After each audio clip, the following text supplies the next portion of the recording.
And welcome to another exciting episode of the Click Nation's Comic Book Chronicles.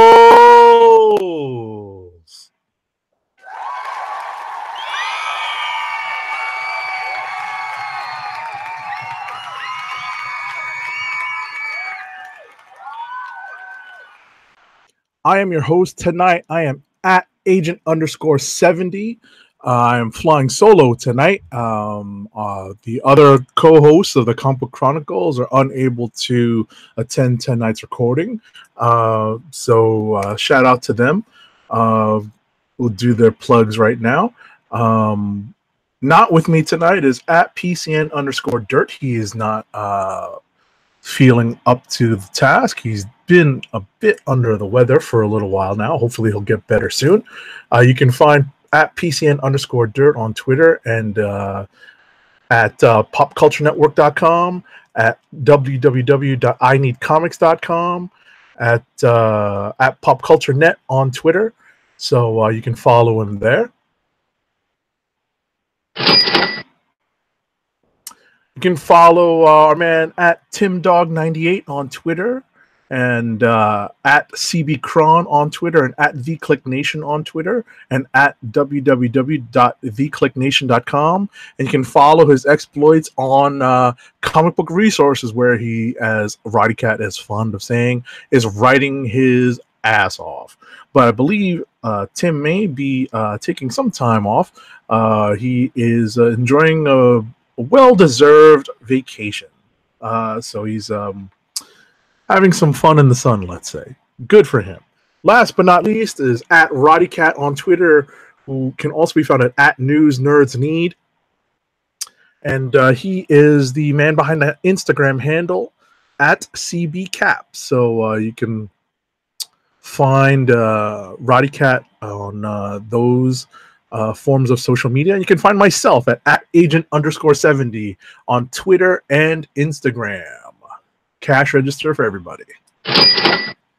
So, thank you for tuning in. You can find us here almost at 9 p.m.-ish on Eastern Time on YouTube. You can also find us on your favorite podcast medium. So you can find us at Apple Podcasts, Spotify, SoundCloud. That's the Cold Slither Podcast SoundCloud. You can find us on CBC Google Play, and you can also find us on our website at cspn.us. Do it today. All right. So I think I've got all the plugs out of the way, and I can get to the comic book reviews because we have been a little delayed tonight, and I apologize for that. It took me a little while to get the hang of, getting behind the mic again, and getting behind the controls of the show. So without further ado, we're going to get into the reviews of the week, and then we're going to get into all the news that dropped this past week in terms of comic book movies and TV shows and legal stuff too. So, I know you're all anticipating my take on this. So we got some water to slake the thirst and get to wet the whistle, because there's a lot to talk about this week, ladies and gentlemen. So first up, we've got our reviews of the week, and I'm going to start with one of the lead-in issues to the upcoming Marvel event, War of the Realms. I'm speaking of Thor number 11 that was released this week. This was a great issue that ramps up the anticipation for War of the Realms. Jason Aaron is writing some great moments in this book between Thor and his stepmother Freya. Thor is in a very vulnerable position at this point. He is obviously still not feeling whole, as Mjolnir has, based on what has happened before, not yet been recovered from the heart of the sun after Jane Foster threw it there to take care of the Mangog. There's some teases as to what might be happening in this issue with regards to that, but even with that, there is a ton of great lead up to the War of the Realms, which is imminent. So this is a great ramp up to the story that's going to span the entire Marvel universe. So this is a great place to jump on and kind of get really familiar with what is leading up to the events of War of the Realms. Next up, I'm going to talk about Avengers number 17. I believe Roddykat read this book and has left me some thoughts on this. So if you'll allow, I'm going to share mine right now. I think Jason Aaron's running on all cylinders on this book, with either a boost of NOS or spinning up twin turbos, especially on both Avengers and Thor. David Marquez is doing the art on this and drops a great visual hint as to where the Winter Guard are dropping off Dracula. Remember, we're still in, we're finishing off at least this initial arc of Vampire War stories. So we find out that the Winter Guard has gotten some information from Dracula, and they're dropping him off as part of their bargain for granting Dracula asylum within Russia. And it's kind of not a surprise where they drop him off, but it's still an interesting place to put him. We do have a reveal panel at the end of the book, which kind of needs this particular sound effect. Without spoiling too much, a couple points. You wonder if T'Challa is actually wielding a lightsaber with a vibranium crystal in this issue. I wish that Roddykat was here with me tonight so that we could talk about that, because I picked up on that and bumped on that so quickly. Blade has a line about Captain Cornhusker, referring to Captain America. It's a line I thought was unfair, because in the MCU and originally in Marvel U, Steve Rogers from New York City, so there's no cornhusking to be had there. As I said, there's a nice twist ending to this Vampire War story that sets up future stories, and the teaser language for the next issue involving Squadron Supreme is pretty funny too. Let me scroll down to Roddykat's thoughts on this issue.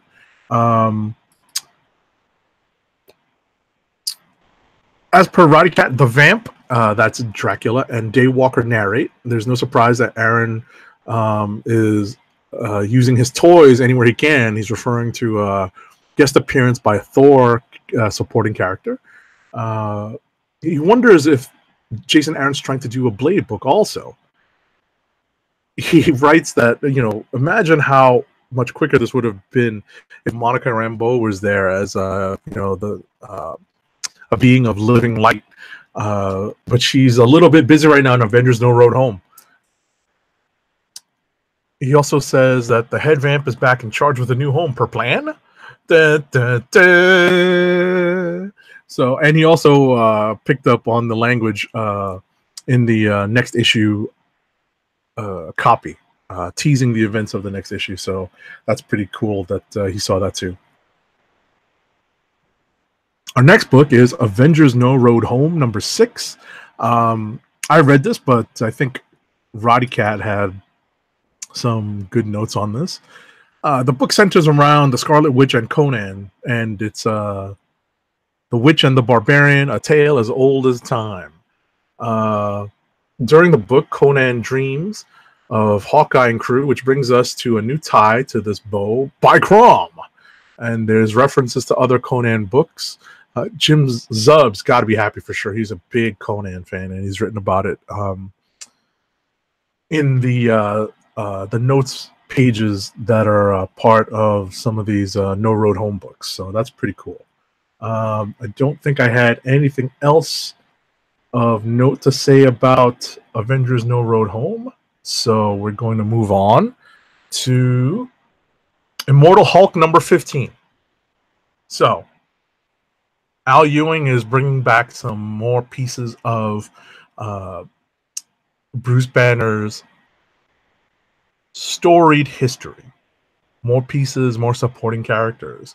And in this book, we have the reemergence of Doc Samson, who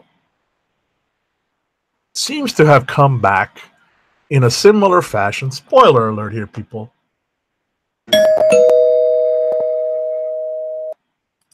who seems to come back in similar fashion as our very own hero, Bruce Banner, aka the Immortal Hulk. And I think that Al Ewing is teasing that, and he's teased this previously, that the gamma-powered heroes of the Marvel Universe may also share the Immortal Hulk's traits of being immortal. And we're not clear on this yet, but there is a clear indication that this is very much the case with regards to the rest of the, I believe they were called the Hulk Corps. I'm trying to remember what the team up book was that involved the Hulk supporting characters all becoming gamma irradiated. So that's who I'm referring to. Let's see. Roddykat notes the Green Door is more active than oh my goodness, than any adult film of the same name. Of course, Doc Samson will be listening to Leonard Cohen as long as I'm around. He's never coming out, and we'll see how long that's true outside of recent events. This issue expounds on something said in Avengers No Road Home this week, and topically at that. And it's nice to see a Marie Severin nod. I noticed that too. And a question gets answered about another thought deceased person. That's what I was teasing earlier. So those are Roddykat's thoughts on Immortal Hulk number 15. I'm just going to scroll up to see if I had anything else to contribute. If I was going to spoil what happens at the end of this issue a little more, let's just say we're talking about maybe undoing a part of what happened during Secret Empire. So there's that. All right. So moving along, we're going to get to... it seems like Roddykat read a lot of the same books I did, so I'm just going to move along in the sequence that he's got listed. Guardians of the Galaxy number 3. Star Fox gives some credence to Roddykat's theory, which means it's a red herring. Will we see a nihilist die? Cosmic Ghost Rider reminds me of Ellis in Die Hard. No, he does not remind me of Ellis in Die Hard. We do see where Richard Rider may be coming back into the story, and Roddykat is not so keen on how the latest version of Groot is communicating. But we'll see how that goes, and we may be seeing Rocket Raccoon reintroduced into the pages of Guardians of the Galaxy sooner rather than later. So that is Guardians of the Galaxy number 3 as per Roddykat. And my thoughts were basically, just in broad strokes, this is a fun issue. But we are still very far from establishing a new status quo for the Guardians, but that's really part of the fun. All right. Our next book is Miles Morales, Spider-Man number 4. This is listed as a potential click of the week for Roddykat. It's Miles Morales' day off. Quote, cue the music. They say he's a righteous dude. Ladies and gentlemen, you know what we're referring to. There's a reference in this to events in Avengers. At least the subway didn't flood. Roddy thinks that one of the characters, Barbara, who is sort of girlfriend to Miles, may know Miles' secret identity and karma. And all it needed was the after credit scene for coming from, I'm presuming coming from Ferris Bueller's Day Off. So, my thoughts on this were a little different because there's some cues in the book to some very Brooklyn things. I had thought this was a fun one-off story of skipping school to look at pages from Big's rhyme book at the Brooklyn Museum. And I love the fact that Saladin Ahmed mentions that these rhyme book pages from Big are from very early in his career. He was going off the dome pretty much from recording Ready to Die to thereafter. So It's pretty cool that he has Miles mention that in the pages of the book. Obviously, the reference to the Brooklyn Museum. There's a great page, a great splash page of little mini representations of the characters tracing their route around Brooklyn, trying to get back from the Brooklyn Museum back to the Brooklyn Visions Academy. It's a great spread by Javier Garron. I personally didn't expect to see on the map the Brooklyn Visions Academy close to where I am in Brooklyn, which I affectionately call South Central Brooklyn.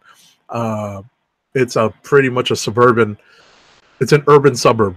And it's funny that they would locate the Brooklyn Visions Academy out here, where it's a little far away from the subways. So, but in any event, it's pretty cool to see them travel around Brooklyn using all sorts of means of transportation to get back before they get busted for cutting or skipping school. And that was pretty cool. This is also a potential click of the week for me. I enjoyed this very much. All right. Next up, we have another book we both read, Friendly Neighborhood Spider-Man number 4. This is the final issue of the opening arc, where Spidey is dealing with the under New Yorkers. It's a pretty unique take on creating a New York underworld. We'll put it that way, and it's not the underworld that you might think of when I refer to it as such. So it's actually it's a fairly interesting and unique take on that concept, and creating new characters and a new villain for Spidey to deal with in the pages of Friendly Neighborhood. And I give Tom Taylor all the credit. He's really done a great job setting up an opening arc. You wonder if these are throwaway characters, but knowing the way Taylor works, it's not. These will come back. These characters will come back sooner rather than later. But what does come back after being teased for about 4 issues is something going on with Aunt May. And it's coming, and Roddykat's not ready, and neither am I. It's some heavy conversation stuff. It's not cool. Not looking forward to reading the next 2 issues. So, and seeing where Tom Taylor's taking this. It's going to be a rough ride. Okay. I actually read this as well. Roddy's next book is Justice League number 20. What he writes is that if there's anything that spoke to being screwed before now, it's that scene with Batman and, spoiler alert,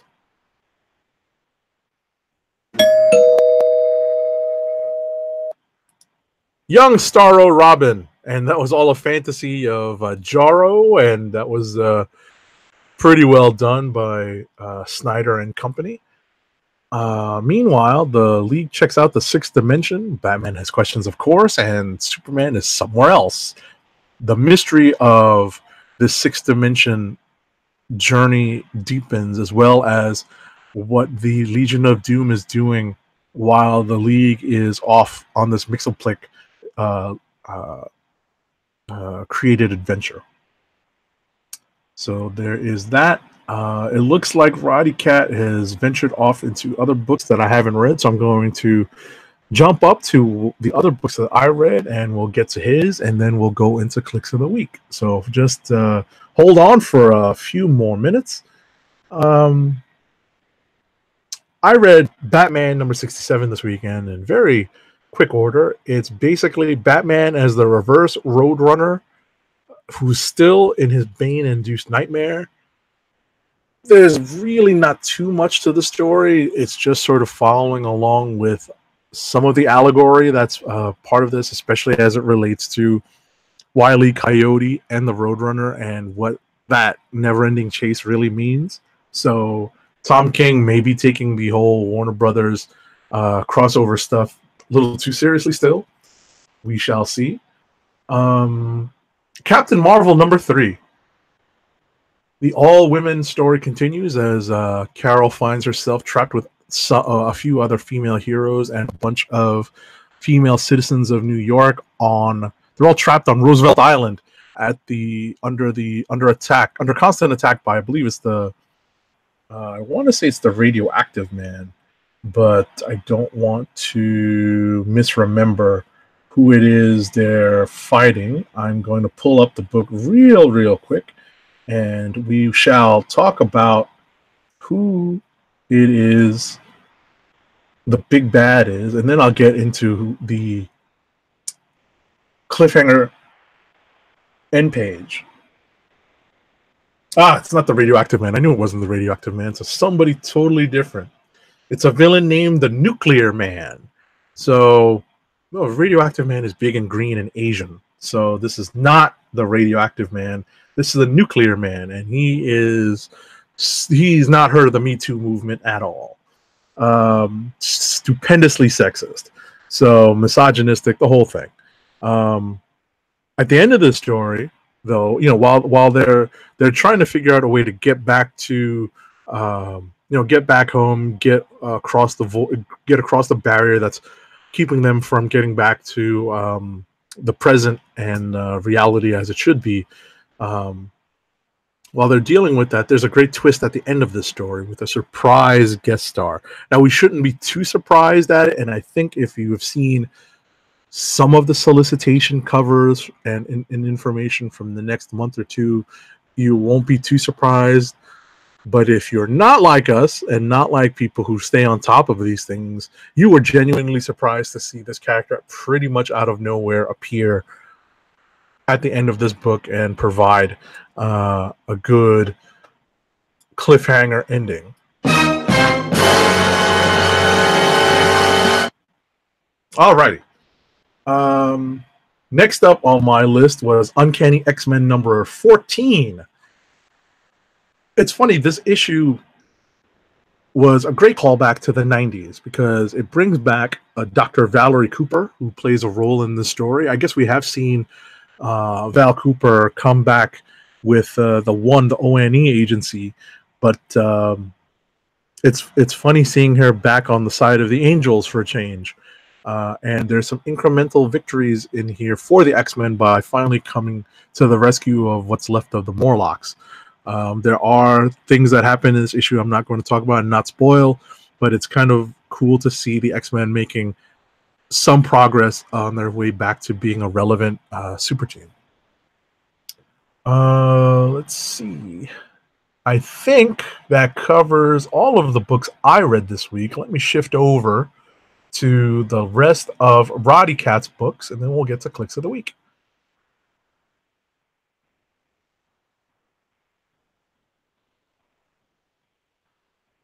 So Roddykat also read Teen Titans number 28.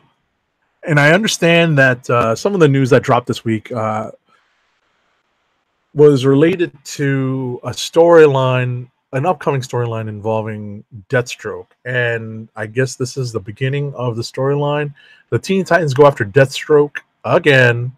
Roddykat says he needs to catch up on this book, and this seems like where the other shoe will drop. So I think that's what's been teased, in that Deathstroke may be, maybe coming to a point in his comic book career that all characters get to. It's a way to juice up sales, and the cynical comic book fan and all of you may understand what I'm getting at when I say that. So we'll see how this story plays out. This is just the beginning of this Deathstroke storyline. Star Wars number 63. Leia puts her plan to take down Queen Trios and Sho Tarun. Roddykat's sure this little bit of revenge, strategic disassembling will not affect anyone but Trios. Leia channels Cersei, it seems. There's a Game of Thrones reference. That's pretty cool. And finally, Roddykat, I guess, was in the midst of reading West Coast Avengers number 9, but he didn't have a chance to write down any of his thoughts when he was reading this earlier, so doesn't have too much to say about this. So we're going to move into Clicks of the week. Alrighty, so I think Roddykat's click of the week, based off of his notes, and I'm going to confirm this with him when I have a chance to speak to him next. I think his click of the week is going to be Miles Morales Spider-Man #4. I am inclined to second that. There's a lot of good stuff out this week that I had a lot of fun reading. Miles Morales Spider-Man #4 was great. I really enjoyed Avengers #17 and Thor #11. But I think I'm going to second his click of the week and also make mine Miles Morales Spider-Man #4. So that's pretty cool that both Roddy and I had the same click of the week ideas. So, that goes to show that every once in a while, we all kind of feel the same way about a good book, and we kind of, all agree. It happens every once in a while. There have been times when we've had a clean sweep. It happens, all four of us. So, before we move on to the news for the week, we're going to have our first ad read. Our first ad read is for Blue Apron's meal delivery service. Blue Apron. Fresh ingredients and incredible recipes delivered weekly to your door. Skip the grocery store and make incredible meals at home with Blue Apron, always shipped free right to your home.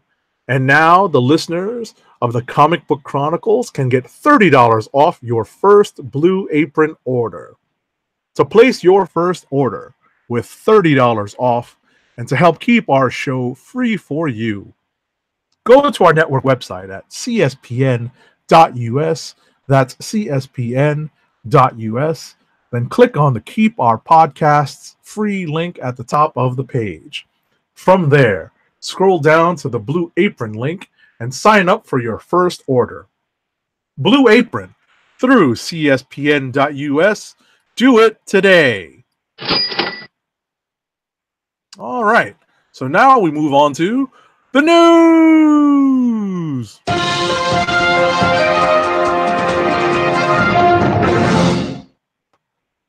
All right. So our first item in cinematic news, and you guys know we were going to lead with this. If it was a solo show by me or a full hands-on deck, the Voltron forming again, Comic Book Chronicles 4-man team, this would be our first lead story of the night. First story of the night is for the Disney Fox deal. The purchase of Fox was finalized as of Wednesday, the 20th of March, 2019. Disney and 21st Century Fox have announced that the historic deal between the two companies has been finalized. That is some serious stuff.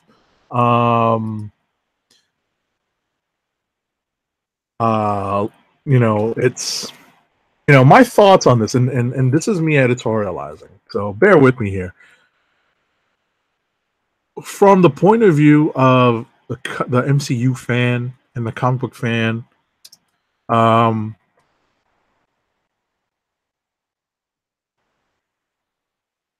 think that this is a great deal because obviously we reunite a whole host of characters that were under the Fox umbrella because of licensing, because of character licenses being sold by Marvel to various persons who are going to create movies based off of these characters. And it's great that these characters, I'm speaking specifically of the X-Men world of characters and the Fantastic Four world of characters, it's great that these characters are back under the Marvel Cinematic Universe banner. They're back home, and that's the best news ever. It's a little bit tougher when you think that there's a lot more to this deal. If this had been just a deal for the Marvel character movie rights, I think everyone would still be happy with how studios are being set up. I think that obviously there wouldn't be a merger, essentially. There wouldn't be, unfortunately, layoffs that come with uh, the merging of two movie studios, two businesses that have parallel functions and parallel employees that do the same things, and we're not, and they're obviously not trying to be duplicative, and obviously, in that sense, waste money. So it's not, in all honesty, it's not a great thing for competition in general. We're going to have to see how Marvel and specifically Disney, as the parent company, how Disney decides to shake out how to handle a lot of the films and a lot of the creative studios and creative processes that ran under Fox before the merger. We'll see how that stuff kind of works itself out. It's a little selfish for us as comic book fans and MCU fans to, kind of do the dance of joy. Die, die, die, die, die, die, die, die, die, die. Hey, hey, hey, hey, hey, hey, hey. No, I'm not getting up to do the dance of joy for those of you who aren't watching the YouTube screen, the YouTube live stream, but are instead listening on via podcast. It's hard to do it. It's hard to do the dance of joy when we know that there are many more shoes to drop when it comes to the future effects of the merger between Disney and Fox. We shall see how that goes.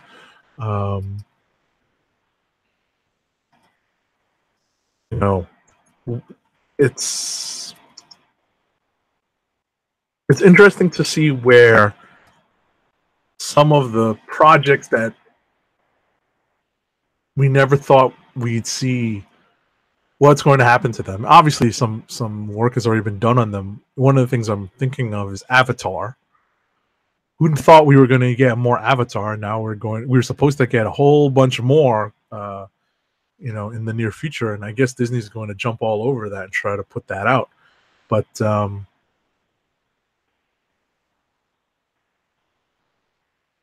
I wonder what we're going to do, what they're going to do with some of the other properties that were Marvel related, like New Mutants. We are probably still going to see the Dark Phoenix movie that comes out. We'll see how that's treated critically and how that's treated distribution wise. So there's plenty to talk about with regards to that. So it seems like I can move on.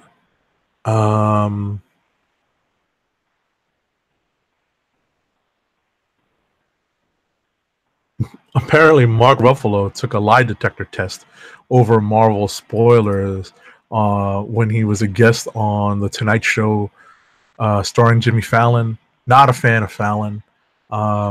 He actually hooked Mark Ruffalo up to a lie detector machine to test out the truth on potential Avengers Endgame spoilers. And apparently the results were hilarious. And apparently there might have been some talk about Skrulls, so we'll see how that goes. The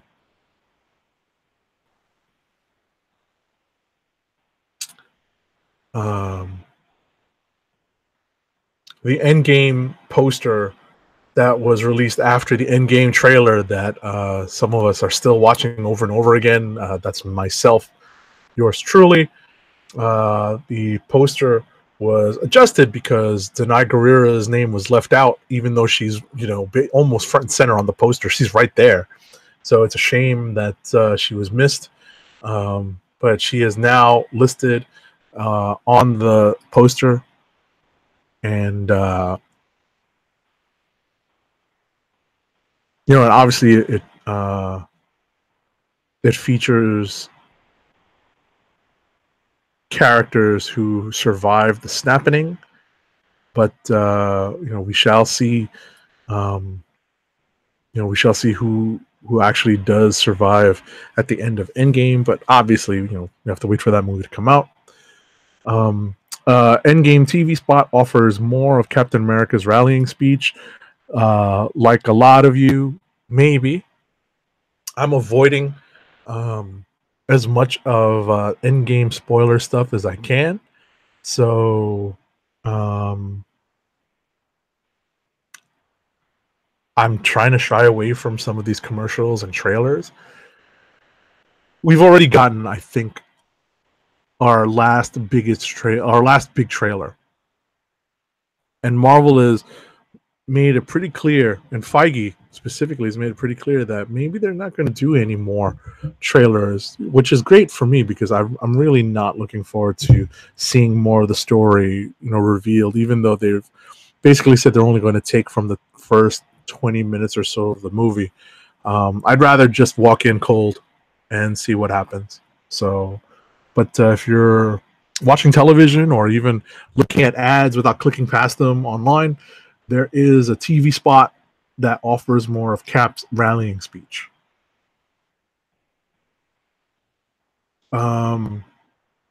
Speaking of Endgame and questions about what we're going to see, we're wondering if, spoiler alert for anyone who has not yet watched Captain Marvel,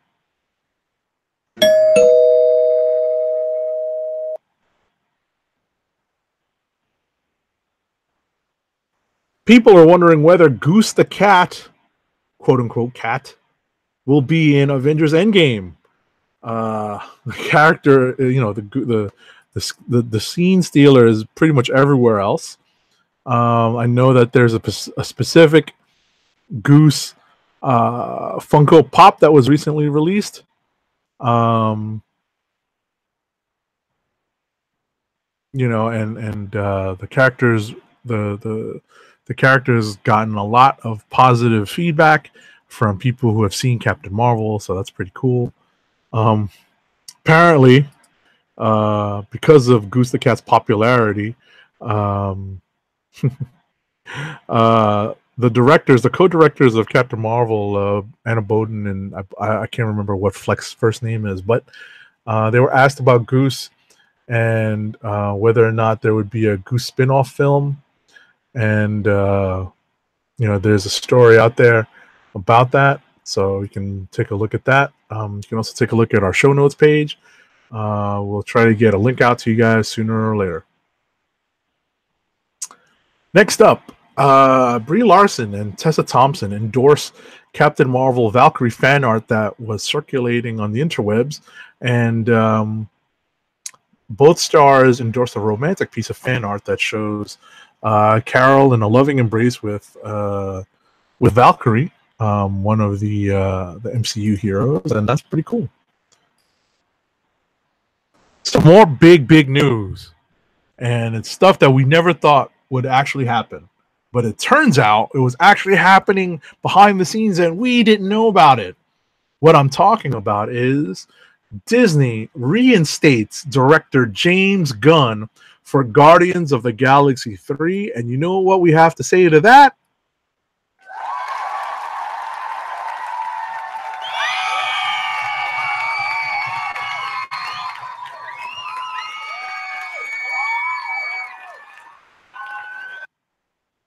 Because let's face it, James Gunn admitted to basically being a provocateur and not tweeting in the best, not doing himself any favors by tweeting out some pretty vile stuff. But he apologized for it, basically fell on the sword and went on an apology tour and was, everything, he did everything that you needed to do to apologize for, such actions. And it seemed like Disney took that to heart. It was pretty cool that,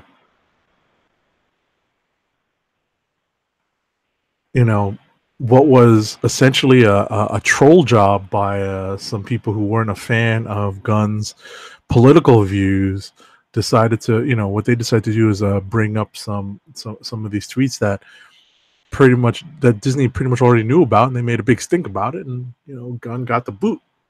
But in the meantime, Gunn was pretty stand up about it, and it seems like he wasn't really given the boot, in that Marvel never really looked, at least according to some stories, Gunn's replacement was never really established. A search for a replacement for Gunn was never really started. So that's an interesting what if right there.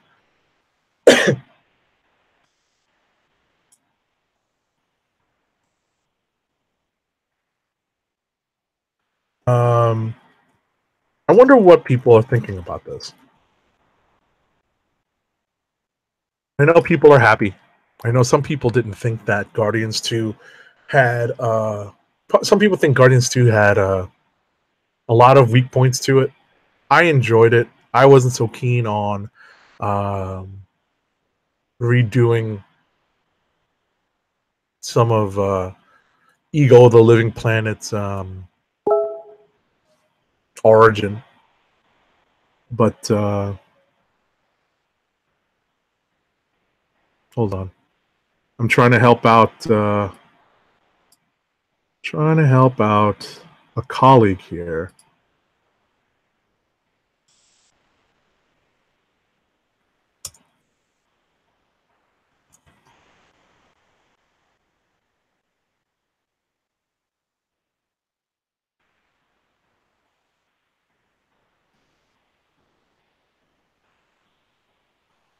One moment, ladies and gentlemen.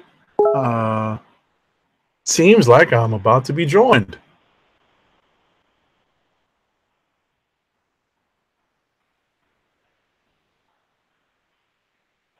Do do do do do do do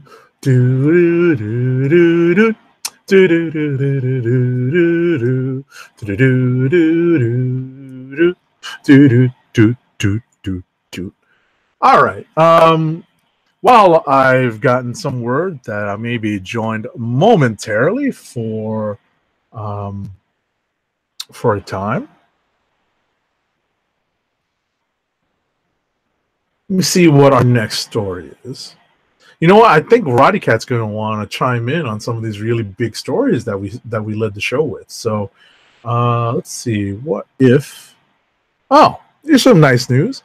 Marvel's alternate reality What If comic is being adapted for TV. So the series has found new life in the form of an animated TV series for Disney's upcoming Disney Plus streaming service. That's actually really, that's actually a really nice way to mine all those stories, because there's a lot to those What If stories, and it's a lot. There have been a lot of really fun stories produced as a result of What If. So it's cool that they can adapt some of those and put them into television format. Are you with us? Hello. Yay, Roddykat!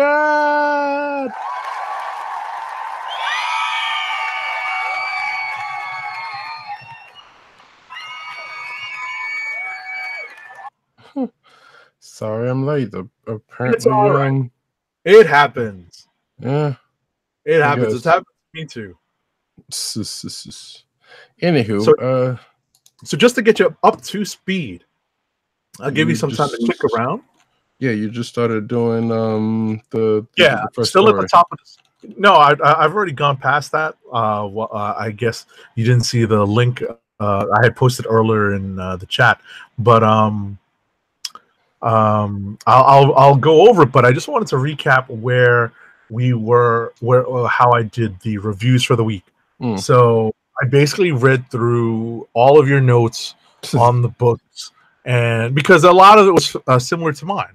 Right. We read a lot of the same books, and I just wanted to give you the chance to talk about anything you want to talk about in terms of the books, anything special you wanted to add, and to actually give us confirmation of what I think is your click of the week. Yeah, I think you're right. So let's see. There's is there anything special? Well, the Miles Morales one, I enjoyed that a whole lot because of, like I said, it was definitely my potential click of the week because it was basically Miles' version of Ferris Bueller's Day Off. Mm-hmm. And it was quite enjoyable for that reason. Let's see. How your click of the week? Sure, it absolutely is. I actually I said it with the caveat, saying that when I was going through it, I was saying that I'd have to confirm it with you before I'd put it out there. So I'm glad that you're here to confirm. Yeah, and outside of that, yeah, I think might have that Immortal Hulk was actually pretty good too because of the whole, it opened up some things, and like apparently in the Hulk part of the universe, no one actually stays dead. Yeah, seemingly not stays dead. Yeah, that was pretty weird to see Ewing really take it that far, if you know what I mean. Yeah. Yeah, not only that, but apparently it also ties into that Avengers No Road Home part with the Hulk. I don't know if you actually specifically mentioned that. I did, just based off of your notes. It's hard to see how that's all going to come together, but there's definitely a tie. Right. Well, I mean, being that Ewing is also writing No Road Home, he can kind of incorporate what he's doing with Hulk in it, so that makes a whole lot of sense. Absolutely, especially with that part. So, yeah. Outside of that, I don't think I had anything else to say about anything else that wasn't really in the notes. Gotcha. Cool. All righty. So, since I'm still fairly early on in the news, you could, just based off of what you heard when you were able to get on, what any thoughts on the Disney Fox deal finally consummating? What I said is that we should be I essentially was saying we should be careful what we wish for, because we got what we wish for. Well, I think there's caveats and there's other things, side effects that might be coming as a result of getting it. You mean like potential antitrust issues? Well, not even just antitrust issues, but at the end of the day, what's related to that is, not even just the lack of competition, but the where that affects creativity. Yeah. Yeah. I mean, I agree. I don't know what you specifically said about it, but yeah, I mean, I think most people are looking into it like, oh, hey, yeah, we got X-Men back now, so everything's all gravy, and like there's a whole bigger world than just the X-Men coming back, and what's going to happen to Fox. I saw something about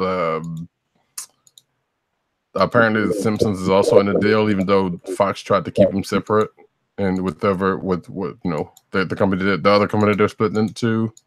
And apparently Disney's got that, and there was rumor a while ago that said they were going to get rid of Simpsons, which is probably, and granted that's just a rumor, but probably actually need to go. Like, that show's been on way too long. But besides that, though. But I think they've already been renewed for like 3 more seasons or something. Right. So whatever. Well, and yeah, and I mean, I don't know if Disney would, if they could, or even cares about it that much to be like, hey, I don't care. We don't care. We got you now. We own you now. Right. I mean, basically it's a lose for some of the for the employees that are going to lose their jobs because their positions are now duplicitous. Right. I mean, unless they happen to, be able to put them into another similar situation or make another thing, which that rarely ever happens in a situation like this. Right. So that's a tough look for this deal. I was also talking about, there's Marvel adjacent projects that may have some, we'll have to see how it shakes out with regards to something like New Mutants. That's still not quite done yet. I read today that that might be that might end up being like a Hulu project. So that's that's a tough look for that. and Avatar. I never wanted Avatar. Can we kill it? But I mean, I don't think anybody ever wanted Avatar except for the animated one. Which, if you haven't seen the animated, which has very little to do with that movie, you should watch it. It's pretty good. Anyway, yeah, I'm talking about James Cameron Avatar. Right. Yeah. It's like we're getting how many more of these? Yeah, he was like 3 or something. I don't even know. Right. It's dumb. Like, right. And I was talking about the M. Night Shyamalan one, which it still kind of plays because I don't think anybody wanted that one. That one either. Right. All right. So I was about to say, I'm really glad that you came on for the news because I was looking forward to discussing some of the big stories that dropped since our last show. Yeah. There was some pretty good stuff that popped in. So, with regards to the merger, we'll see how everything shakes out. It's interesting. Yeah. We've talked about this in anticipation of this over the last several months, and and what you were getting at is when you think about the breadth and the just the sheer amount of IP, that intellectual property that Fox had in its vaults. That's now in the hands of Disney. Just the sheer amount of it. It's amazing to think about. Right. If that Scrooge McDuck analogy of jumping into his money pit was not true before, it absolutely is now. Yep. It is amazing. It's amazing. Yeah. Like you thought it was big when Disney bought Lucasfilm. And Marvel. No. I was going to say, and then you thought it was big when Disney bought Marvel. Mm-hmm. So yeah, it's just ridiculous and very scary. But this is the world we're living in now. So, do you have anything to talk from the news items from the top, from the merger all the way down to Guardians? James Gunn. I literally just talked about that. So, good, because talk about anything that you want in that, so we can. The rest of that stuff is cute and nice, like the Ruffalo thing. It's like, okay, that's cute. They, and I apologize if there's an echo, folks. I don't know where that's coming from. I don't hear it. You're good. I do, but anyway, hopefully it's not coming out in the thing. But yeah, like I said, that's cute. The Night Guerrera thing. I was like, well, that's kind of an oversight. She's a side character and all, but she's basically one of the big folks that are left. Right. I was going to say, and the fact that she's actually on the poster. Right. That's the stupidest part. I'm like, really? She's actually on the poster. Like it's something else if you're like, all right, it's okay if she's not on the poster. She may not play that big a role in this movie because they're in space. So I can understand that. But if you're gonna put her on the poster, guess what? But I suspect whatever the contract thing and whatever is not like now she earned her name on that poster, and therefore she earned her name and her face on that poster. So someone, I don't know if you saw it, but I don't have it in the news, but somebody actually made a poster correcting that. Not only that, but just basically changing everybody else to her. Yes, I saw that. So I saw that. Yeah, more than just the actual correction to put her on the poster. Exactly. It was like just her in the various different roles. I'm like, that was pretty cool. Yeah. Yeah, the TV spot, there's nothing new for that except for a little bit more Captain America speech, like the article said. The Goose the Cat movie people have been clamoring for since Captain Marvel came out. I'm like, really? Calm down, people. Calm down. Yeah, I'm like, really? Calm down. Like y'all are too try, and it's cat lovers and whatnot. It's like y'all are stupid. Just calm down. Like everything doesn't have to be, it's like whatever. However, the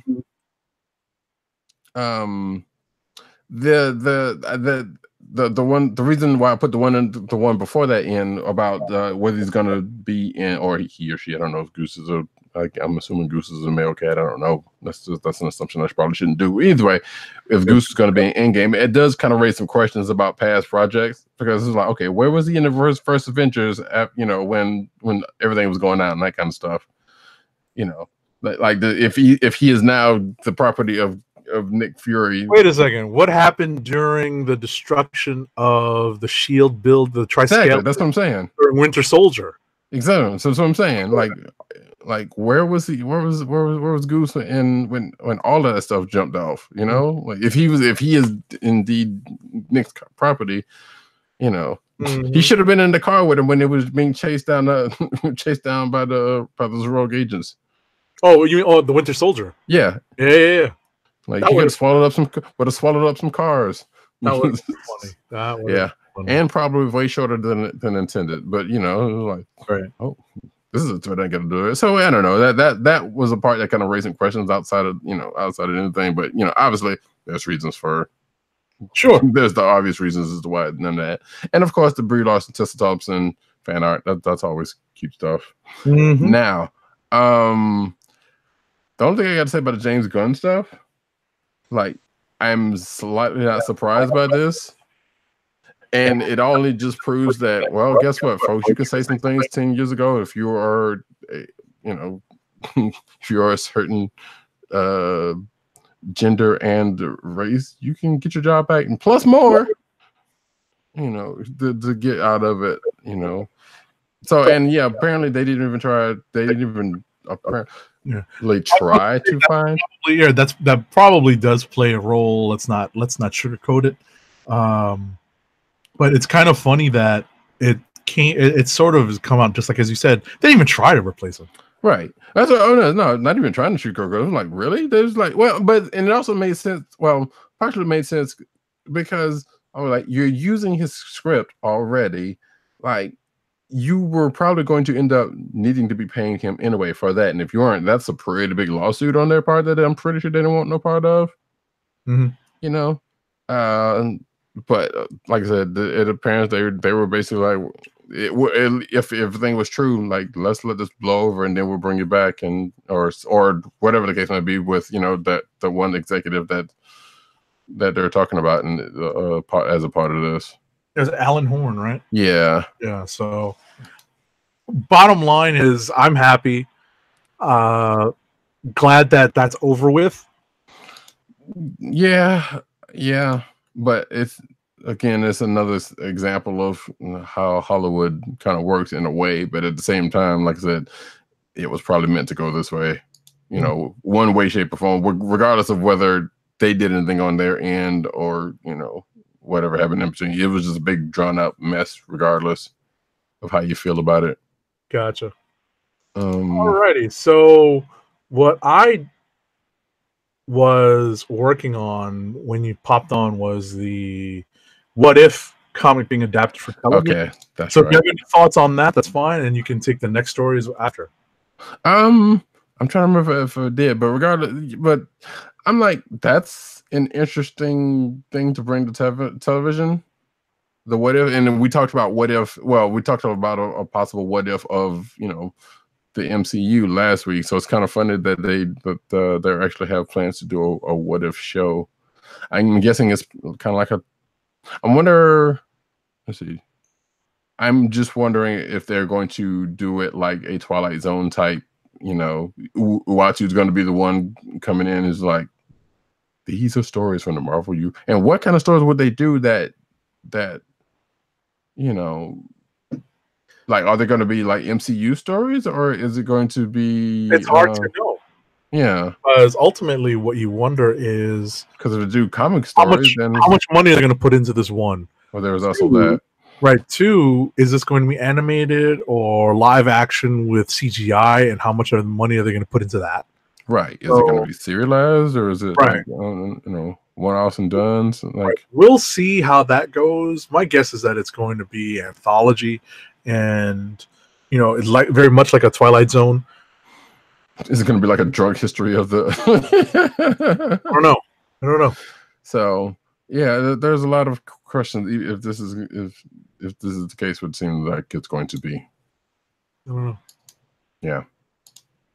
But so now we can go ahead and move on to, I guess, speaking of New Mutants, the New Mutants features LGBT romance between Wolfbane and Mirage, which I'm like, okay, out of the ones that you'll use, why not use the ones that were actually LTB? Well, actually, I guess Ronnie did have a moment where she's, I don't know, there's whole things about New Mutants, but I know there are definitely some LGBT characters in the New Mutants, and Mirage was not one. Danny Moonstone, I don't think was one, but like you could have used Amara, right?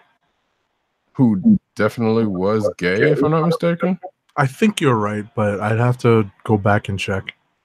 And I can't remember. I don't. And Ronnie maybe had some, had a I don't know. I don't know. Like I said, I know there's been some conflicts within certain characters. Shan was also, if I'm not mistaken. Karma. Yeah. Shan Koi-Man. Zian Koi-Man. Possibly. Wow. Yeah, exactly. At the end of the day, what we're talking about is, whether or not they just, change the characters to fit a particular storytelling point they wanted to make, or if they could have just really used the characters as they were. Right. But I mean, regardless, hey, I'm here for it regardless, because I mean, if it's I mean, there's a whole lot we don't even know about what's going on in that story outside of the fact that they may be doing Demon Bear. Right. So whether that plays any significance, with anything in the story, which it may or may not, it just happens to be a thing that it is, and that's fine with that also. Mm-hmm. It doesn't necessarily have to be a reaching plot to just shoehorn a relationship in. Not saying that they would, but it should just be a thing that is, because that is the world, part of the world sometimes, even if it is, a fictional world. But it's supposed to be made like ours. So hey, and I guess to bring it all up, because I'm not sure if I have that in there. We're not sure how the New Mutants thing is even still going to be. Right, post merger. Right. So in this and a couple other ones, one of which I have in the story, are kind of up in the air due to the merger. So we still kind of is a wait and see on that. Just bring the doggone movie out if you're going to do it, Alrighty, so yeah, we can go ahead So come on, President Bartlett. What's next? I'll tell you what's next, President Bartlett. Our next story is, why did the Gambit movie stall? I guess you can blame the FF, the Fantastic Four. I'm like, no, you blame the fact that nobody wants this movie and they're still struggling, and Channing Tatum was trying to struggle to get it out to get it, a movie that basically not that many people but him wants. And I mean, I know there are Gambit fans out there, so I'm not, but yeah. Mm-hmm. Well, basically, not blaming it on what might be a new Fantastic Four, but on blaming it on the 2015 reboot that stunk. Right. Which I don't see what that has to do with anything, because outside of the fact that, I mean, so it says here, Fantastic Four came out and didn't do very well for Fox. Guess what? A lot of those X-Men movies didn't do. I mean, they did numbers. They didn't do, but they weren't that great. Especially, well, let me say, fan critically, in some of those cases, didn't do that great in fans' eyes for various reasons. Regardless of how it did numbers, right? So I'm like, I don't think you can lay that on the feet of Fantastic Four when there are other properties, for Fox that weren't faring that great already. And that, Deadpool aside, right? So whatever. All right, you got next. Wonder Woman 1984 is not a sequel to Wonder Woman. I wish I had. I was about to say, I wish I had this is the second time I thought of this tonight. I'm gonna have to hunt down a sound effect of Arsenio Hall saying things that make you go, Right.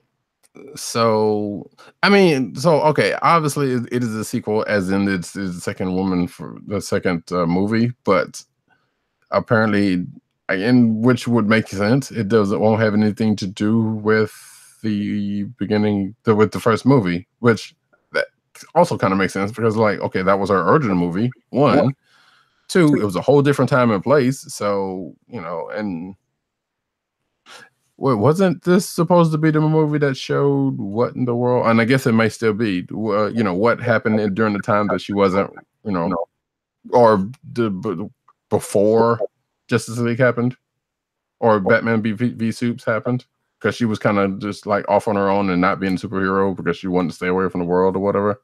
I think so. So I'm thinking this is what this is supposed to be. So I mean, that's sure, why not? It doesn't necessarily have to be a direct sequel. Like if it was, like they would have still been another period piece. Yeah, it's just a sequel set 70 years later. Yeah, or however many years it was. So I'm like, okay, that's fine. That is not a direct sequel, right? So next up. Alrighty. Our next story is Nolan's Dark Knight trilogy is returning to IMAX theaters, and those IMAX theaters are in New York City, San Francisco, Toronto, Indianapolis, and Hollywood. Near me, not near most of you. Right. Yeah, the bigger cities. Yeah. Aren't you guys lucky? All I gotta say is it costs.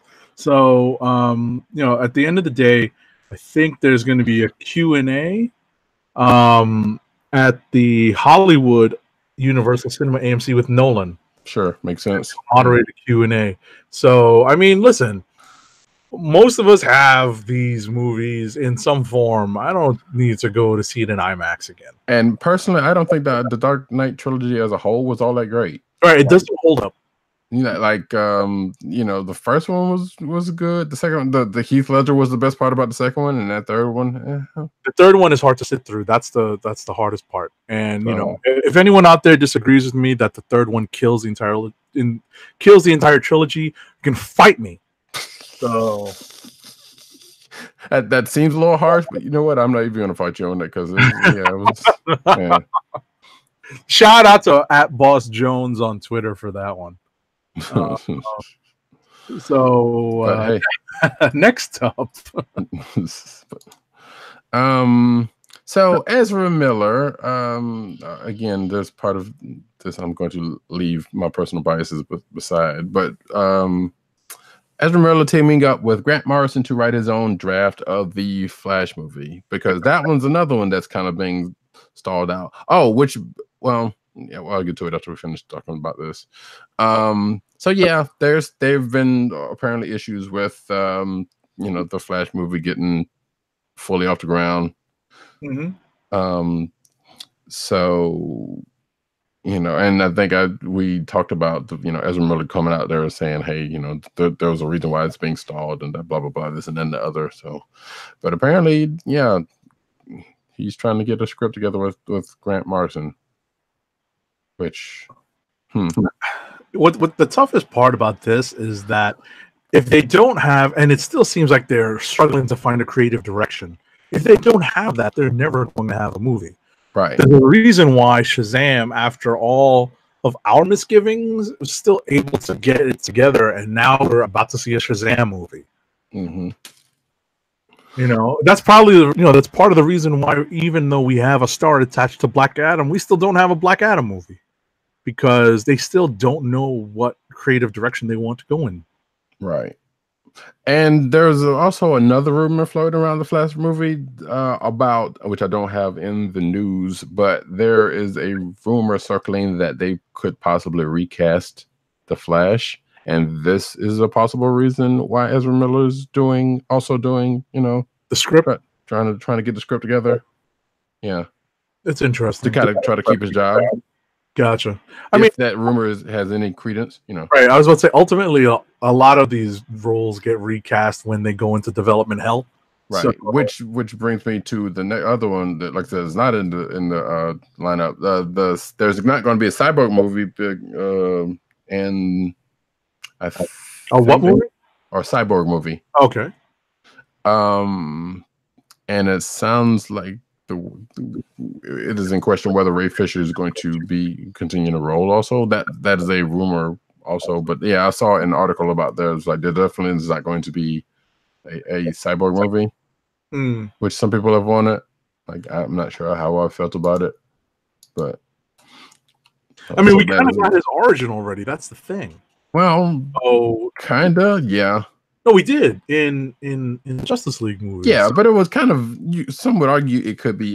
It was kind of abbreviated and just kind of shoehorned into the fact that with the whole bigger thing, and they could do more with the character. I mean, what I'm going to say is that that's what they've done by making him basically a founding member of the League.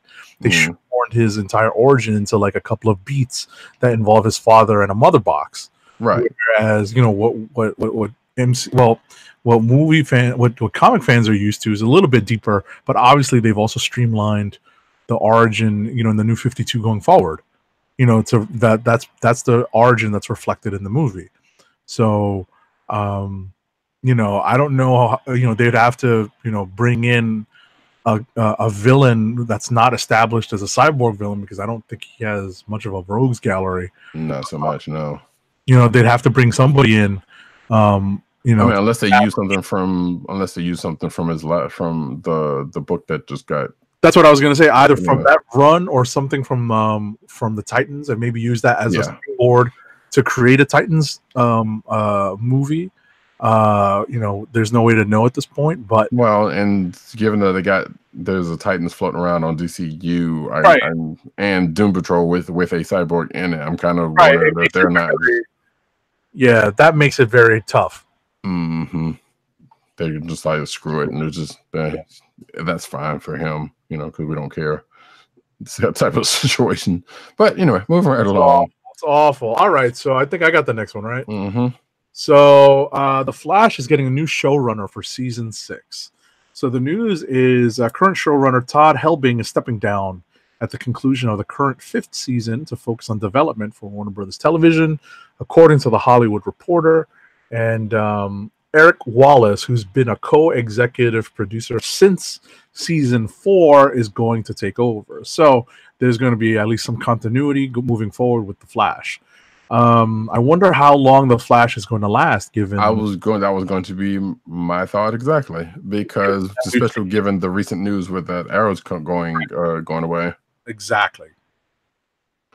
So I imagine some of these shows might be starting close to end, which is fine. Like I said, most of these shows are approaching, if not, past 5 seasons, which is a pretty good run. Right. So I don't think there's even. I don't even think people worry anymore about getting into syndication, because there's so much more revenue. There may be more revenue in streaming. Right. I'm not sure. So as long as they have enough content so that they can throw it up on a streaming service, they're more than happy. Right. So we'll see. Next up, Supergirl promo properly debuts Kara's Red Daughter Duppelganger. So apparently they're going to do Red Sun Superman, but in Supergirl. Okay. And also Ducky apparently just started his stint as Lex Luthor, aka John Cryer. Yeah, I was about to say, for those of you who didn't get the reference, it's the other dude from 2.5 Men. Yes. And not the half man part, but right, exactly.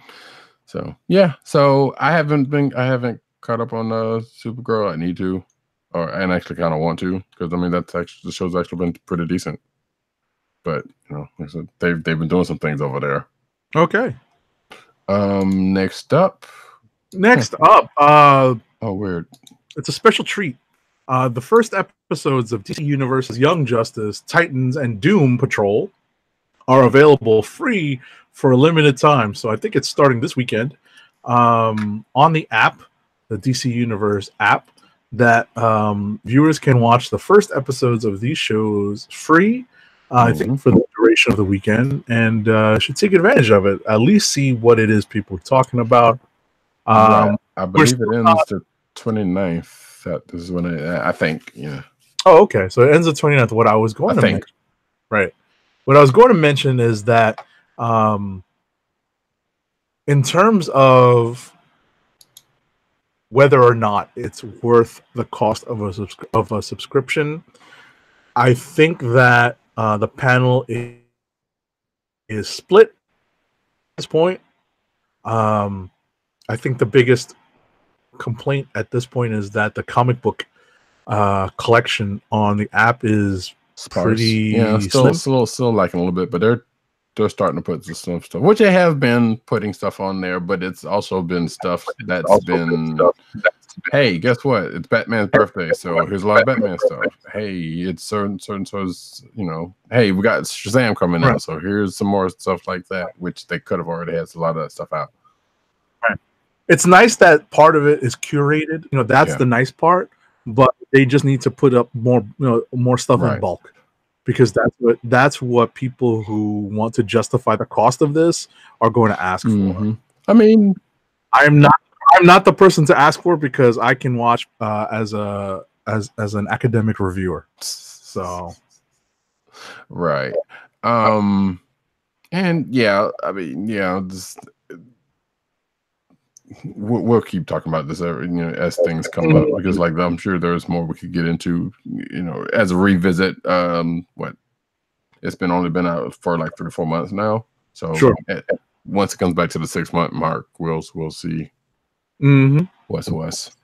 But next up, since that article didn't want to load for whatever other reason, Titans season 2 cast Chalaman as Deathstroke's son Jericho. So if you remember, we talked about a casting for Jericho, what we thought to believe to be Jericho a while back, not actually that long ago, probably like a month or two ago. And they now found him. So Chalaman, let me see. Chalaman has been cast in a recurrent role in Titans as Joseph Wilson, aka Jericho. Whether he will be suiting up, probably, I'm pretty sure that might be the case. So Chalaman is a deaf trans man who is both Chinese and Jewish. So that's okay.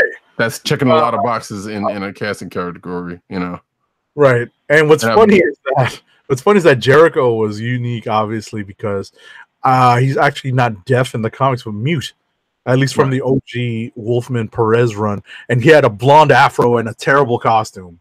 Right. All love to George Perez, but that costume was awful.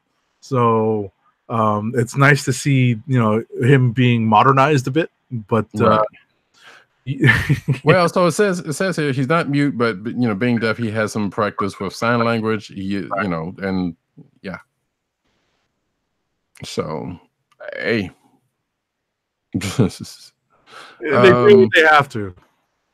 Yeah, I mean, I don't know what work he's done. I'm assuming his acting chops is up to snuff. That's the main thing about this. When I say they do what they have to, what I mean is that they do what they have to kind of give the character a similar type of disability, right? To help make the character work.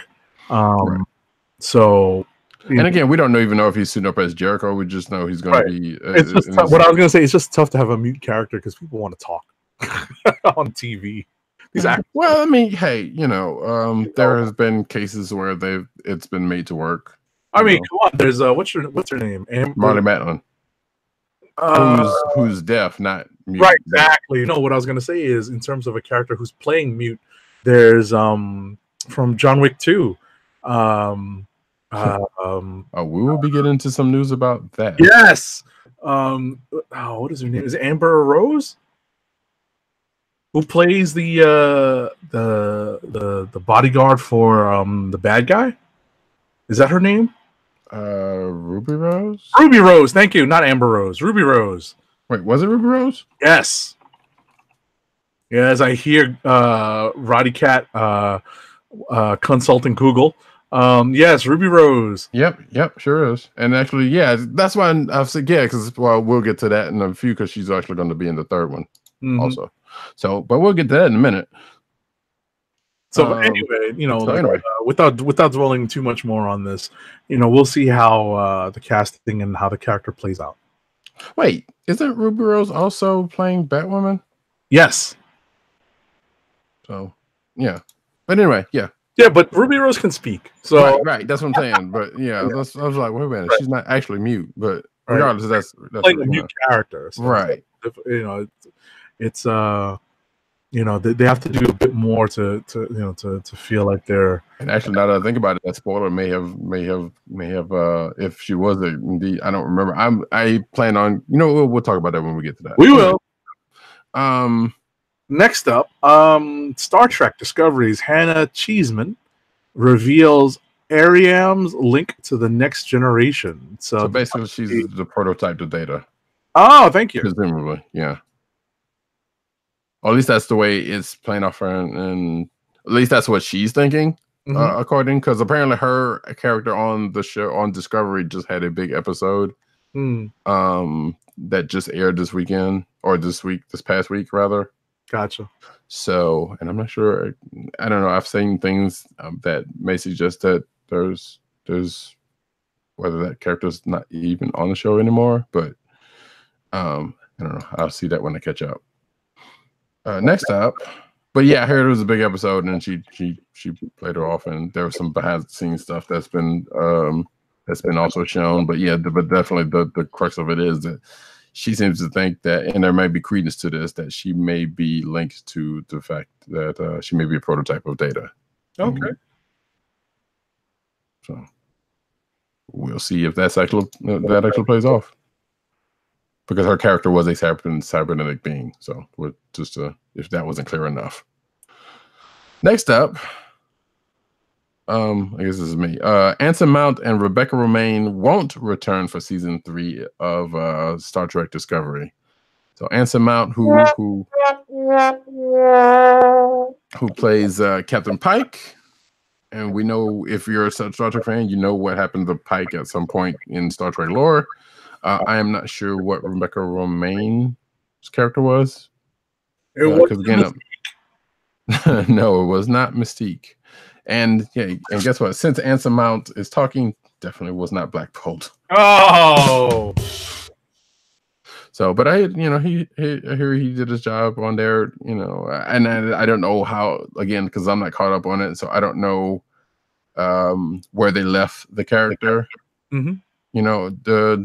In season 2, so is whether what we eventually know it's to happen to him happened during that, or it's going to be left to be addressed in TOS. And forward, then hey, it is what it is. So, apparently it says here that Mount and an unnamed Discovery director got into an altercation on set. So whether that has anything to do with him not being on the show anymore, then I don't know. So, yeah. Anyway, moving right along. I was about to say, you can't have him yell at you. Oh, no. Yeah, directors are fragile. All right. So some sad news. Larry DiTillio, co-creator of She-Ra and well-known genre TV writer, has passed away. The news was confirmed by J. Michael Straczynski in a lengthy Facebook post.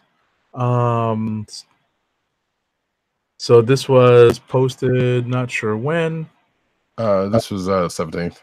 Okay, so this is posted on 17th. So, our condolences to the DiTillio family and all of his colleagues. It seems like he knew a lot of people coming up, in the entertainment world. I didn't realize that Straczynski co-created She-Ra. I didn't either. I'm like, well, that was news to me. So J. Michael Straczynski, you know that name from comic books if you're of a certain vintage fan. Also, sci-fi fans know him as the co-creator writer of Babylon 5 and a whole bunch of other stuff. He and folks like he and Larry DiTillio wrote for shows all over the place, especially animated shows, comic related ones. So he managed Masters of we're going back to DiTillio. He managed Masters of the Universe, Rock and Roll Wrestling, which dang, that's a pull. So that was the old Hulk Hogan leg animated show that was on Saturday mornings. Sure. Against people back in the 80s, people would know of a certain Avengers. Centurion, Galaxy High School, which I thought that was an anime. Which I've seen it on Crunchyroll, and I remember Galaxy Hall because I was also another CBS show from back in the 80s. Bionic 6, Captain Power. Bionic 6? Yeah, Bionic 6, Captain Power and the Soldiers of the Future, which that is a time capsule. The real Ghostbusters.